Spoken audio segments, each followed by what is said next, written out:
What if you discovered that something you've been taught since childhood was completely wrong? What if more than 5 billion people on Earth could prove it? Humankind has been a huge fan of milk and all things dairy for thousands of years. Of course, the caveman wasn't milking cows, but when animal domestication came about, so did dairy. We're all taught the wonders of milk. Want strong bones? Drink milk. Want a great source of protein? Drink milk. Want something for dunking your Oreo cookies in? Milk and cookies. Drink milk. Besides, how can you dispel the advice from people like Martha Stewart, Heidi Klum, Taylor Swift, Wolverine, Austin Powers, Bart and Lisa Simpson, and hundreds of other real and fake celebrities who all wore milk mustaches? Until about 3 years ago, I wore a nice thick milk mustache too. As an on-again, off-again vegetarian since the age of 14, I relied heavily on dairy for my protein and, of course, calcium. But for me, dairy was more than just nutrition. It was a full sensory experience. The creamy mouthfeel of whole milk on a bowl of crunchy Raisin Bran, the stretch of greasy mozzarella on New York-style pizza, and the occasional decadence of a full pint of chocolate Haagen-Dazs after a long day at work. Occasional. But on December 31st, 2012, I vowed I would never eat dairy again, and on that fateful day, I scarfed down, with tears, my last pint of chocolate Haagen-Dazs. Why would I torture myself? Well, a few months before that, a couple vegans came into my life. Let's call them Jennifer and Anna, because those are their names. Now, vegans, just so we're sure, don't eat anything that comes from animals. No meat, no dairy, no eggs, nothing. Naturally, I thought Jennifer and Anna were cuckoo for Cocoa Puffs. But I grilled them with questions. And you know what? They convinced me. I had to become vegan. Now, to be completely transparent here, it wasn't because of anything they said, but I just looked at them and they were hot. And I say that platonically, I'm married, but I just turned 40 and I wanted to be hot too. Within 3 months of becoming vegan, I lost 15 pounds and required 2 fewer hours of sleep every night. That is without any physical exercise or other changes to my lifestyle. The biggest change I made was wiping away my milk mustache. Now, today, I'm not here to push my vegan agenda on you, a little bit. But I am passionate about making sure you're an advocate for your own health. Let's dispel some big myths about milk and look at the science behind it. First, there's calcium. We need calcium to survive. We need it for our bones, our muscles, our nerves, and thank goodness for cows, because for the longest time, I thought calcium came from cows, right? As a matter of fact, it should just be called calcium. Okay, I was wrong. Calcium, it's an element on the periodic table, it turns out, and it's formed during supernova explosions in space. It's also the 5th most abundant element on the Earth's crust. Okay, so how do cows get calcium? The calcium's in the soil. It goes up into the plant. The cow gets hungry. It eats the plant. The calcium goes to the bloodstream, through the mammary glands, and squirts out as milk. Okay, assume these are udders. It's the closest I have. Sorry. Okay. So, okay, in that case, so the cow is actually the middleman, right? Why not just eat the plant? Kind of makes sense. As a matter of fact, there are plenty of plant sources that are more calcium dense than milk.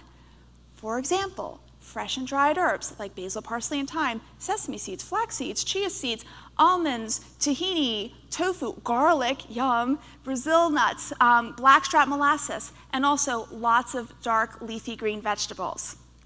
Now you have to look at more than just calcium levels. There's also calcium absorption. And this is where the scientific findings totally depend on people's agendas.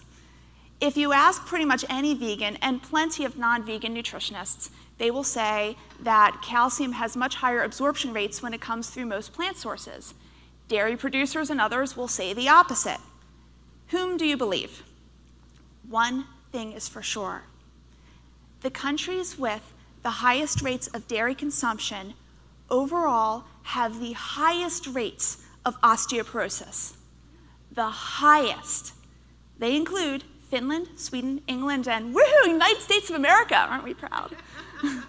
The countries with the lowest rates of dairy consumption overall have the lowest rates of osteoporosis.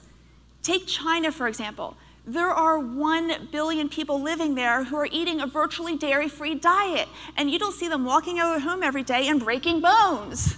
They seem to do okay, and they don't have nearly the rates of osteoporosis that we have here in the United States. To be fair, there are other factors that contribute to osteoporosis, such as your vitamin intake levels, as well as physical activity. But let's look at the worldwide trends. Moving beyond calcium, did you know that humans are the only species to drink the breast milk of another species? It's creepy, I think. Mammals produce milk for their particular offspring, for their species. For example, human breast milk is designed for a human baby to grow slowly physically compared to other animals, but have rapid brain development. Cow's milk, on the other hand, is designed to take a cute little baby calf and beef it up to nearly 1,000 pounds in its first year of life. It's no wonder when I stopped drinking milk, I dropped 2 dress sizes. Now, another distinction that humans have, we're the only species to drink milk after the weaning age. Milk is meant for babies. Most humans after the age of 5 lose the ability to digest lactose, which is the sugar found in all animal milks. When I say most humans, I mean 3/4 of the world's population, or 5 billion people, primarily in Asia, Africa, and South America. Now, in case you're wondering, well, I happen to be in that 1/4 of the world's population, how did that happen? Archaeologists chalk it up to a genetic mutation that occurred thousands of years ago in dairying communities. So if you can drink milk without a problem, you can proudly call yourself a genetic mutant. Yes.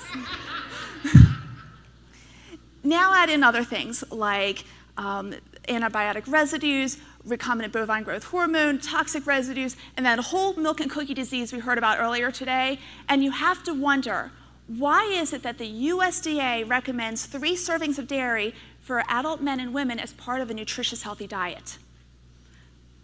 You have to remember that the USDA stands for United States Department of Agriculture, and it has more than one mission. One is certainly to provide nutritional guidelines, but another one is to support agribusiness, and they're completely public about this. As a matter of fact, the USDA has an agricultural marketing service, and they have a dairy program as part of that. The whole point of the dairy program, and it's on their website, it's to basically help U.S. dairy producers efficiently market their products and make sure that U.S. consumers have access to a sufficient supply of these products at all times. That's practically verbatim. So obviously, you can't be an advocate for consumers and the people trying to sell to consumers at the same time. Now, today, we're not going to be able to dismantle the USDA or transform an entire nation's mindset about milk. But we can make a difference one glass at a time.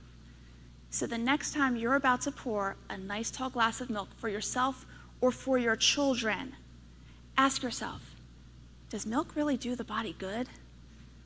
I challenge you to pour that milk down the drain, get in your car, go to the supermarket, and get some almond milk or soy milk.